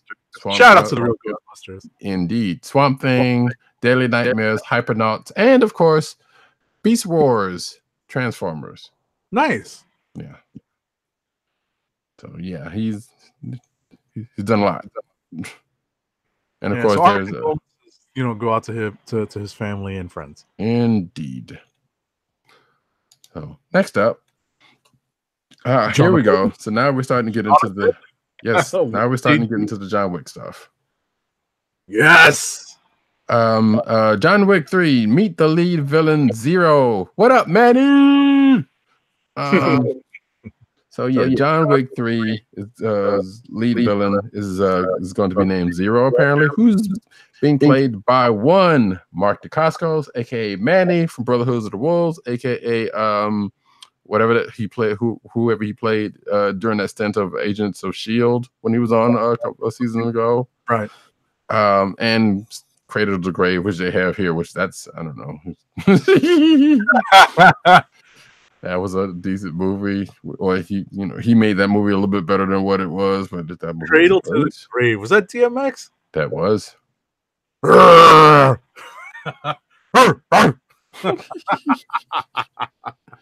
So yeah, so shout out to Mark Dacascos, aka Manny, because I always call him Manny because I'm glad they put Brotherhood of the Wolves in there. He that was, if you haven't seen that movie, granted, I would argue watch that movie for him because everything around it sure is all right, but he had a role in that movie and was all too short, but it was good, I would say. Anyway, so next up, if you want to, if we can just fold the next story right in, because what you're going to talk about was pretty cool and it came out today. Yes. Yeah. So, anyway, there's a trailer for John Wick Chapter 3, Parabellum. John Prepares for War that just came out today. There was a story that up until yesterday was being hinted that it was going to come out today, and luckily it came out before we recorded. And have you watched it? Yes. I get the professional courtesy text messages. Oh, nice. So I got it. I got it a few minutes before the news hit social media. I was about to say, wait, what? Oh, wait. Never mind. We'll talk about this afterwards. It's like, whoa, what? Like, I know you've been bold enough. Yeah, I was like, what courtesy are you getting there? Yeah, I was like, whoa, what's going on here? But anyway, yeah, the trailer's out. It's great. I am looking forward to. I might actually watch this in the theater. I have never watched any John Wick movie so far, outside of home versions. And I'm actually feel like I want to revisit the first two. I mean, you kind of know what happens in this one, the trailer for this even kind of spells it out a little bit, but hey. There's even which was funny to me, and well played, a reference to another Keanu Reeves movie. Yes. Which I thought was funny. Yes. That you can see plainly in the trailer, so it's not even without spoiler. It's not really a spoiler because you have to find it. But we're talking about there's a callback to a scene in The Matrix. So which given the nature of John Wick and everything that goes along, makes total sense that line would be in this movie anyway. And I'm kind of shocked that it hasn't been in before now. That's all I'm going to say. But yeah, Halle Berry is going to be in this. The aforementioned Mark Dacascos, Ruby Rose, who actually confirmed. She's in the it's totally confirmed. She's in the trailer. Oh, is she? I gotta look closer then. Matter of fact, And speaking of being mute, she's speaking. Are we sure that's her? Yeah, that is totally her. Again. And when I looked up earlier, it just said she was going to be in chapter 3. So okay, but yeah, that is totally her in the trailer. Gotcha. Like I said, I'm gonna have to double check that, but because I want to make sure that I'm identifying the correct character in the trailer. Sure. Obviously, the trailers go by quickly, and if you're saying it's confirmed, that means I'll see the name. Like she'll be on the credits in IMDb. So, alrighty. So yeah, look out for that if you're a fan. And obviously, we shouldn't have to tell you there has been a John Wick movie. We're not just doing it just because we're fans of the movie. There is actually a John Wick comic book, just in case you were wondering. So anyway, next up, we are anything in clickbait we got to look at. Actually, well, I was going to. Nothing special about it, but ECCC was recent, and there was recently, and there's a video of Flora Richardson, artist extraordinaire. She's dope, doing a drawing of the Dora Milaje, from Emerald City. So that's pretty cool. And she was in a Captain Marvel get up. Wow. So shout out to her. Outside of that, there was apparently a story in the Hero about the Black Panther Quantum and Woody crossover that didn't quite work. Okay. I'm assuming it's because Christopher Priest wrote both. And possibly at the time that this crossover was. Yeah, we're talking about like early 2000s or late 90s. So I didn't actually read the story, but I put it in there. I was like, I'm gonna have to come back here and read this. But outside of that, yeah, there's some stuff in there. You can check it out when you get the show note link. Okay. Solicits are out for June, or at least a couple of them out. So Marvel and DC is definitely out in Arctic Press. So that's gonna be finalized probably before the end of next week. Right. So yeah, this is basically some single issue stuff. It's not. I don't think it's the whole solicits, but there's definitely some stuff starting to get out there for it. So now we can go to the comic book news. Alrighty. So our first story is for to announce that Elise McCall has become the lead artist for Man-Eaters, starting with issue number 9. So good for her. So Man-Eaters, they smile in your face. Oh, sorry. No, it's not the right song. I know. Hey, whatever. It still works. It's a Hall. Wait, no, it's not a Hall & Oates song, is it? No. Oh yeah. Yes, it is. Yes, it is. Yeah. It is. That's a different Man-Eaters. Yes. Yeah. That's what I thought you were referencing. Okay. No. I was going off a totally different song. Okay. Anyway, but yes. So this is the image book written by Chelsea Kane, and apparently there's going to be a new writer on issue 9. I'm kind of behind on that one, but that's an interesting book. To say the least. I believe it. Yeah. Next up, that's me. Matt Wagner's Grendel returns in 2019. Wasn't Grendel a Spawn type character? I don't know that much about. I've heard of dating Spawn. Okay, that's what I thought. So Grendel, I don't know much about the character. I've heard the name and I've seen pictures of him, but I don't know that much about it. So, okay, it says the original Grendel Hunter Rose was created by Wagner in the 80s, debuting in a short story.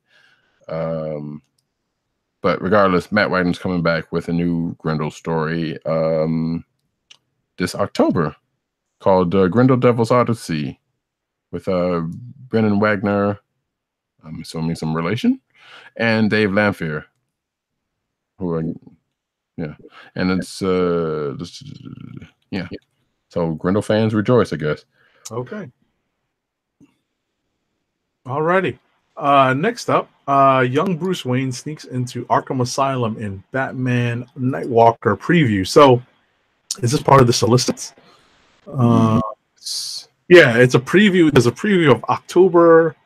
Well, yeah, it's from that DC Ink thing. This is another one of those, just like the couple we had last week. Gotcha. From that imprint.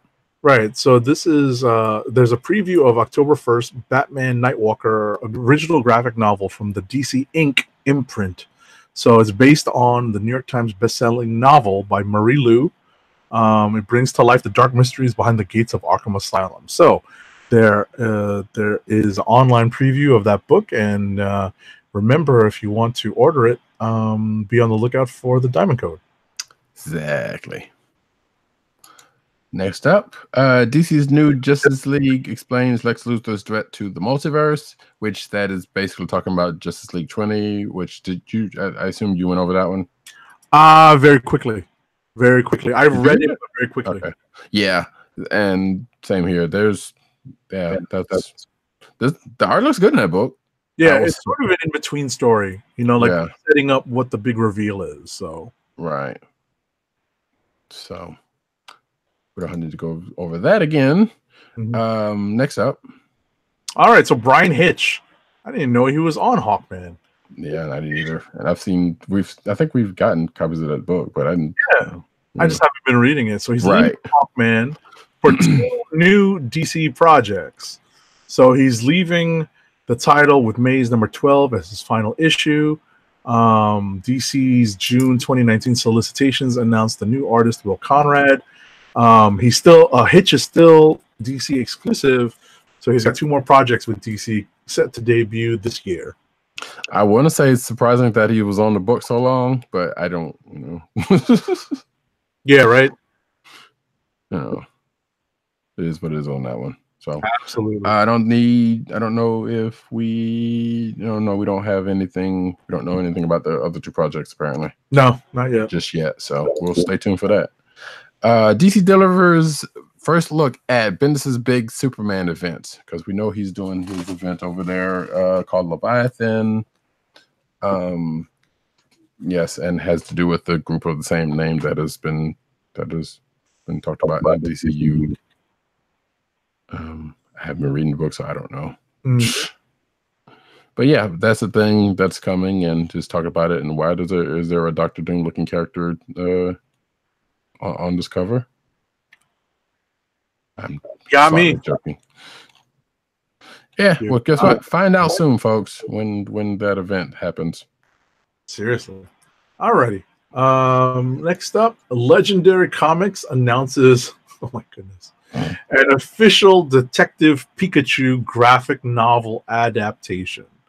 So this movie is going to open May 10th. That is sooner than you think, ladies and gentlemen. That is after Endgame. So, as I was saying, it's sooner than you think. So, if you're looking for that comic book adaptation, it's coming soon. The movie's out on May 10th, 2019. I'm not sure when this adaptation is going to be out, but it's going to be out soon after or soon before. Yeah, I'm not sure if this actually says. But hey, look for it around that time. No, it's going to debut. It's going to debut online and in stores summer 2019, following the film's release. Okay, so yeah, sometime after that. Yay, I guess. As I get my screen share back up, there we go. Next up, Venom's Uncle Ben moment, Spider-Ham and Spider-Gwen, and more from. Because I'm assuming that's not a typo. Gwen, Spider-Gwen? That is not a typo. Oh my and more from Spider-Man and His Amazing Friends panel from Emerald City. So apparently, yeah, Donny Cates, Jason Latour, Sananda McGuire, and Eddie Brock, Spider-Gwen, and Into the Spider-Verse. They did a panel at ECCC, and I would have loved to have been there. Because I figure if it, Spider-Man and His Amazing Friends for if you're a certain vintage would denote a slightly different grouping. Mm-hmm.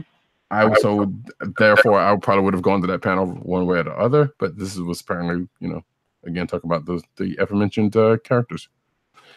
So I don't know if there's video of this, but this article basically goes on to what the panel was about. Yeah, I've got to catch up on that. That sounds like a lot of fun.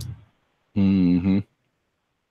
So And it looks like there's a, I don't know if this is an old panel, or is it going to be another, is there going to be a Spider-Ham?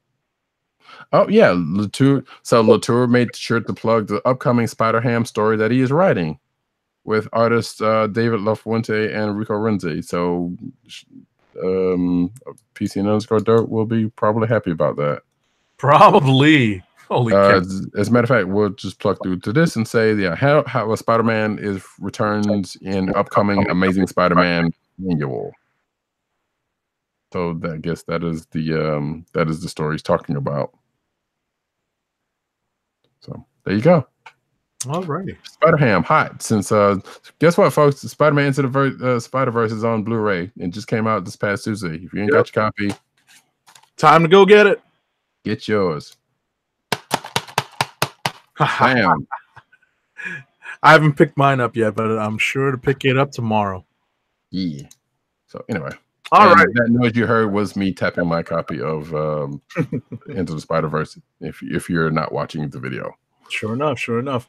All righty. Next up, Star Wars number 50. Now we're talking about the OG.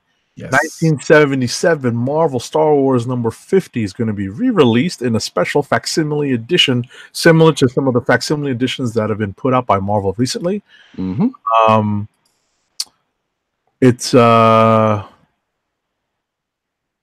It coincides directly with May's upcoming Star Wars number 108 one-shot from Matt Rosenberg and artist Giuseppe Camuncoli, Luke Ross, Carrie Gamble, Andrea Brocardo. This facsimile features a full reprint of the issue's classic story, ads and all, from Archie Williams and artists Al Williamson, Tom Palmer, and Uncle Walt Simonson. And of course, there will be some new stories and you know.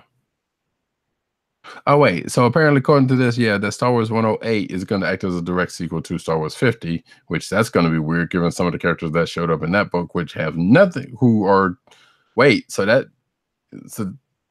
could that possibly mean that some of these characters, like the Space Bunny Jackson, is going to be canon now? Yeah.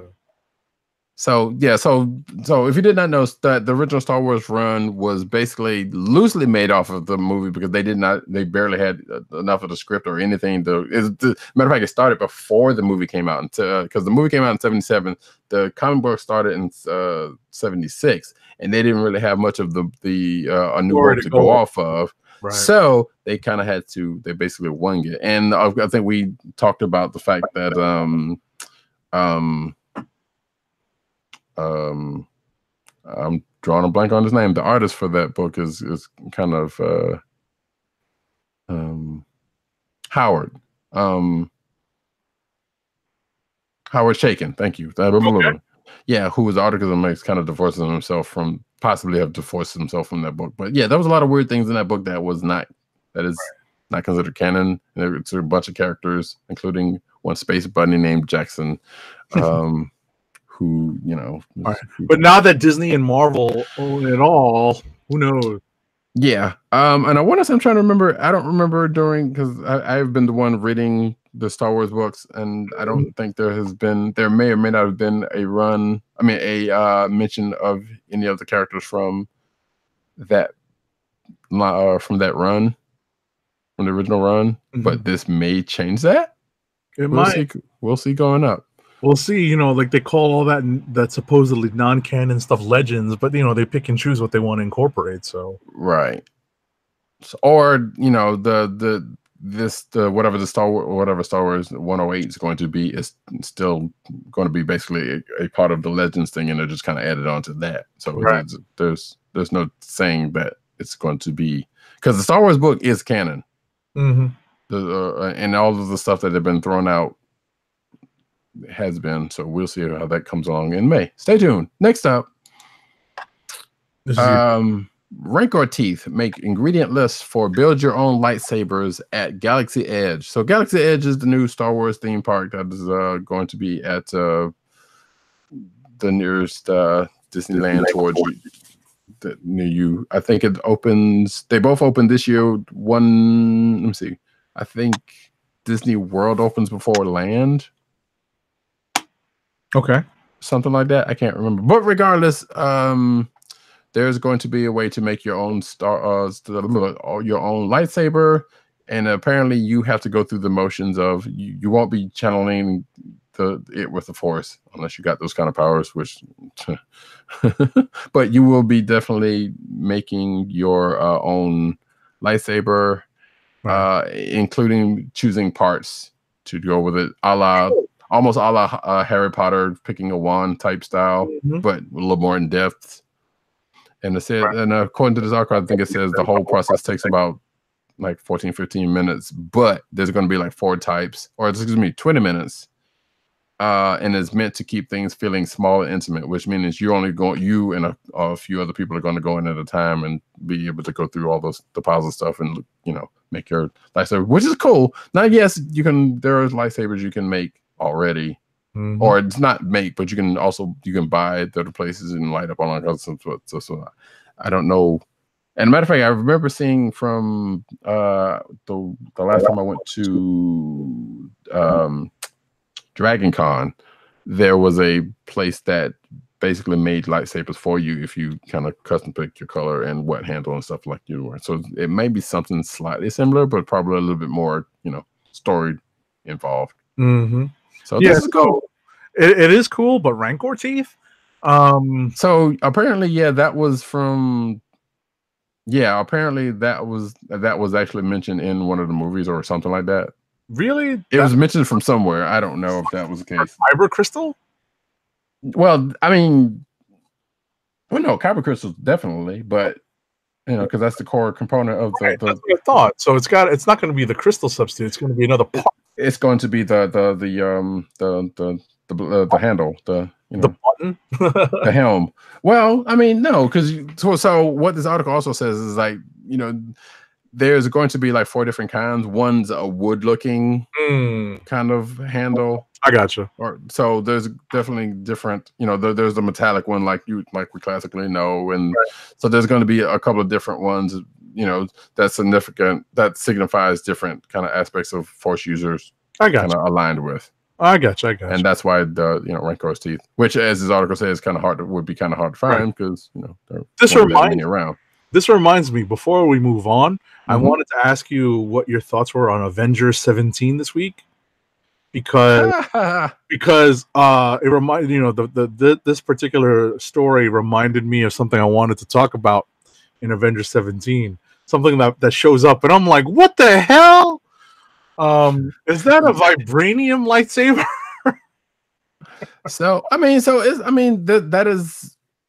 that has happened. There has been, yes, I believe that has happened before. As far as the T'Challa or a Wakandan having a vibranium lightsaber or something to that effect. So that might have been the case. Mark didn't take any artistic license. He was just like, that's a lightsaber. Hey, you got, if there's and he wrote, Aaron did write Star Wars. That's why I said in my notes, like, he's just using all the toys that he can get his hands on. Because I was assuming that was a dog related, but that was actually a lot dog related. But yes. But nevertheless, there seems to be a reference to something else that that is written. Yeah, I got a kick out of that because of all the non-Hulk characters that they were showing. You can't. You just before we get back to the news, back to Avengers 17 real quick. Of all the Avengers characters who can sort of withstand vampire bites, obviously T'Challa's wearing the vibranium mesh suit. He's got armor, whatnot. He also doesn't have any sort of like extended weapon, so you gave him one, and I'm like, okay, I'm like, okay. So, which again is not outside of is not necessarily outside of the weapons that are. Right. It's the visual. It's the visual that makes you pause. You know? Like it could be any other sort of weapon, but because of the way it was depicted, it's like that's a lightsaber. Yeah. So I was like, sure. I was like, yeah, I'm sure. Why not? Because I didn't actually think about it that close at the time. But as you bring that up, like, yeah, sure. And again, like I said, Jason Aaron did actually write a Star Wars book, so again, could be potentially playing with his toys. So yeah, there was that whole Thor thing was kind of fun to me. I haven't been reading Thor. I know you have, but I've seen Thor show up in a couple of places. But that part was funny. That was also a potential. I didn't put it, but that was also a potential click of the week for that part. Gotcha. I mean, that was awesome. It's like I heard there's a dog here. I'm like, oh, that's such a great appearance. So but yeah. All right. So next up, I think that's mine. Well, you were gonna just. No, that was it. So Galaxy Edge, is opening up this year. Go check it out. And though it was noted in this article that it was like, there's 4 types of lightsabers, which means collectors are definitely going to be going back and forth. I kind of want to go, probably once it dies down a little bit, which I'm sure that's going to be a while. I think August is when they start taking orders. No. Okay, here we go. The Disneyland version of Galaxy Edge, the location will open at Disneyland. That's Cali. Yes, on May 31st. And the Florida-based Disney World is going to open up on August 29th. Which, weirdly enough, hey, guess what? 2 shows are happening around those parts. I believe Celebration. Well, yeah. Celebration is soon, and the other Disney one is usually around that part. I can't remember the name of it now. I'm blanking. But the Disney conventions, I mean, the Star Wars conventions are around the times that those are opening. So, coincidence? I think not. Anyway, let's move on. Gotcha. Next up, Friendly Neighborhood Spider-Man, Wasp, and as Guardians of the Galaxy. Did I miss something? Oh, no, I missed something. Sorry, my bad. I jumped ahead. Marvel's podcast, Wolverine, The Lost Trail, Gambit, and more mutants are set to come along in season 2.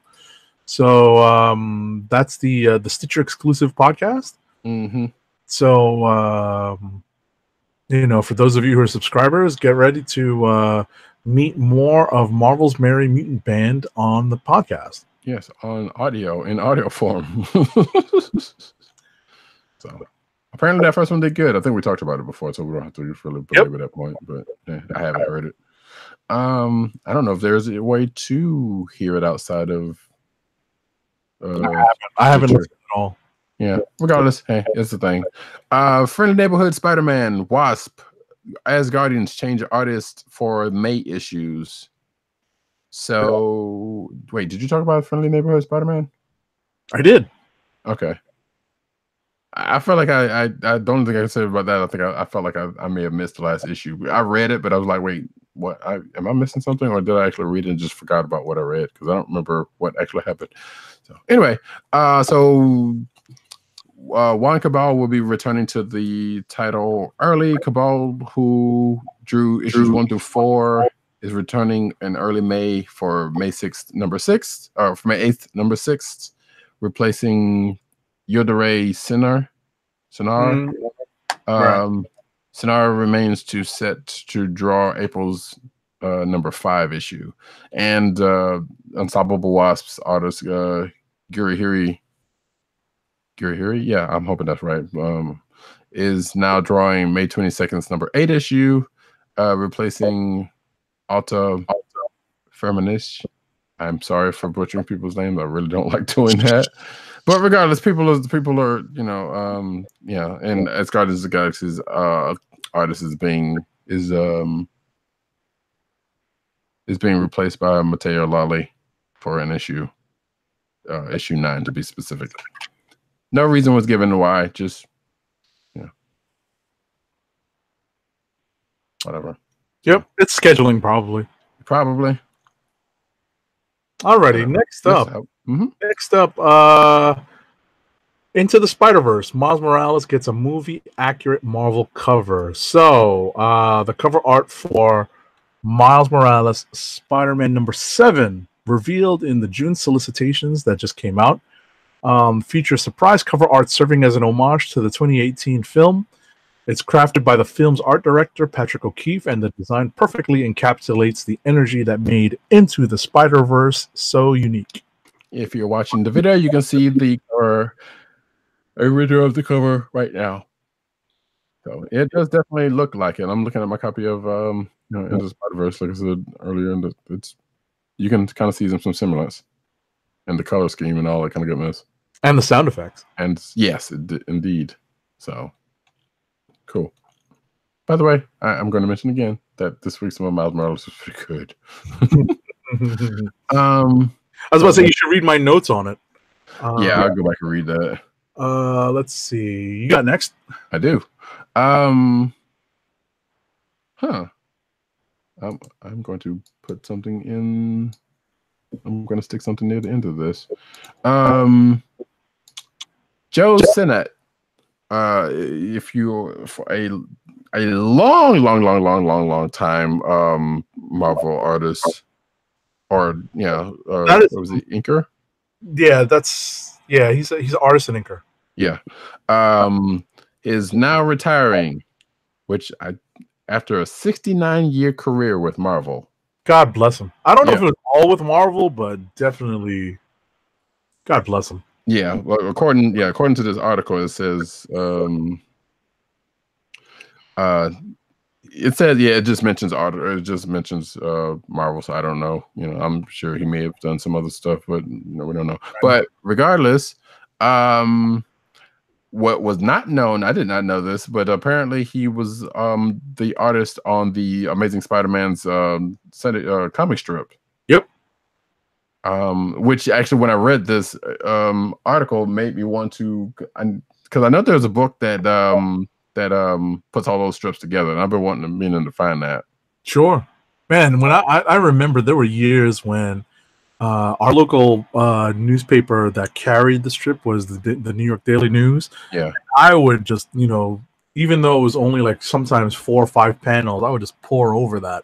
Right. So, and for me, it was like whenever we did not have that strip here.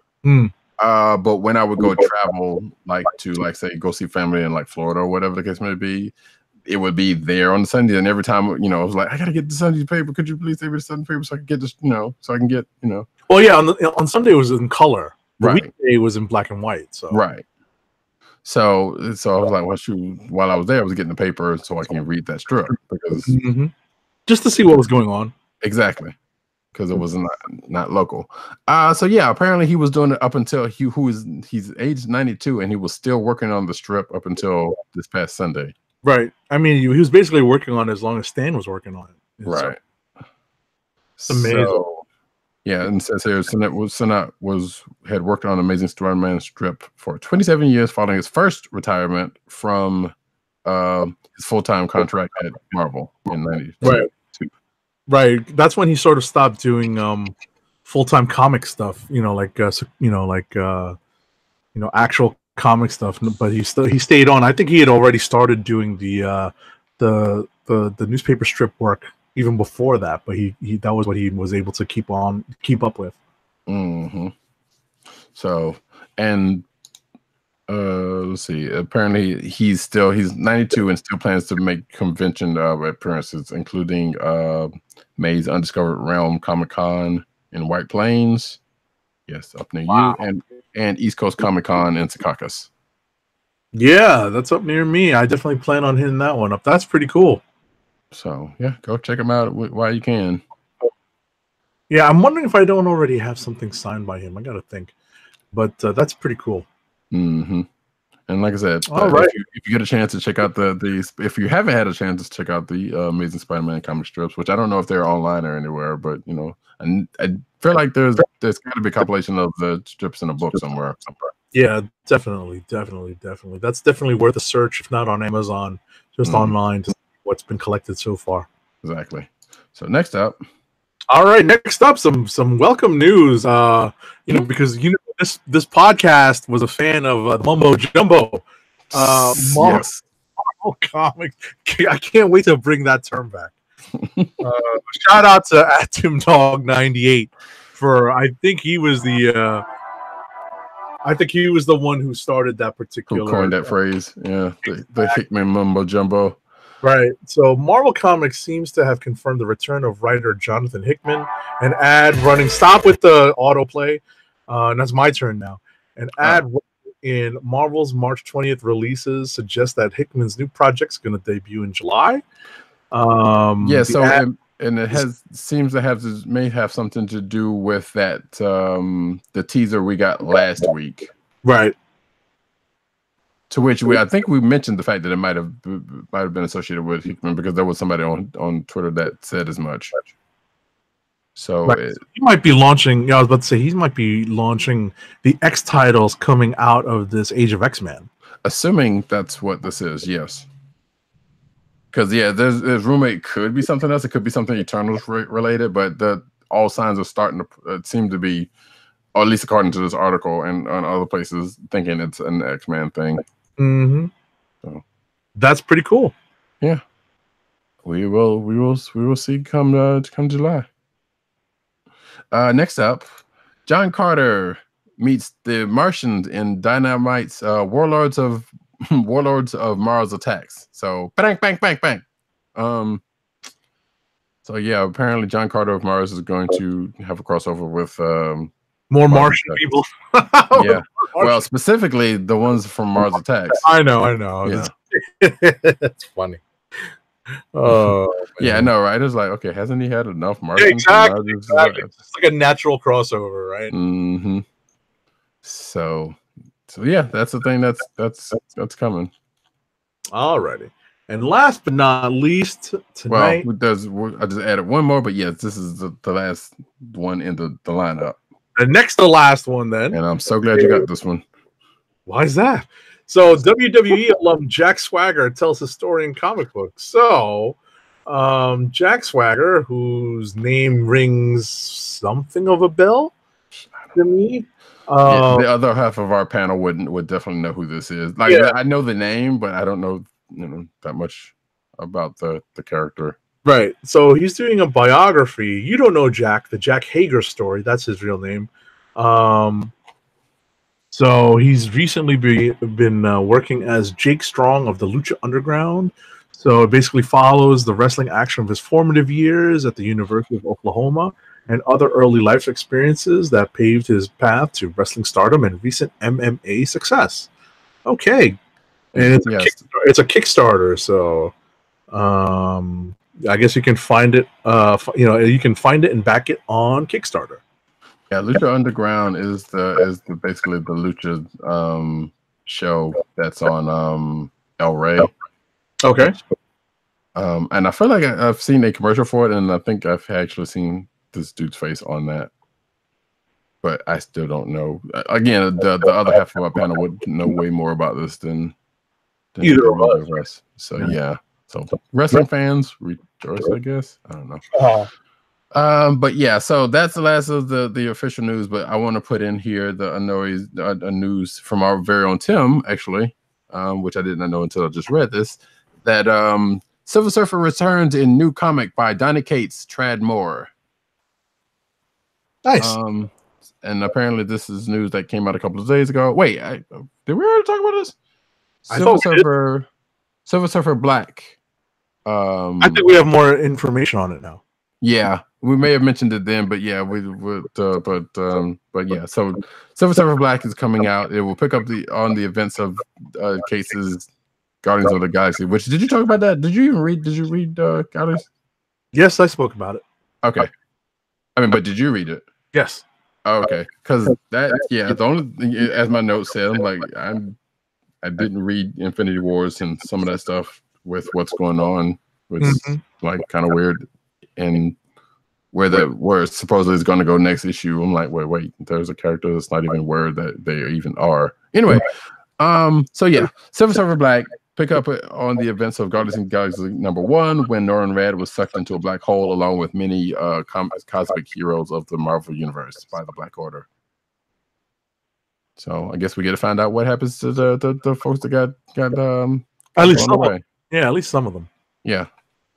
So there you go. Alrighty. And that, folks, is that. Alrighty. So let me hit up our last ad of the night. As always, when it's been a long night, you know which ad we revert to. Keep our podcast free by shopping at Amazon.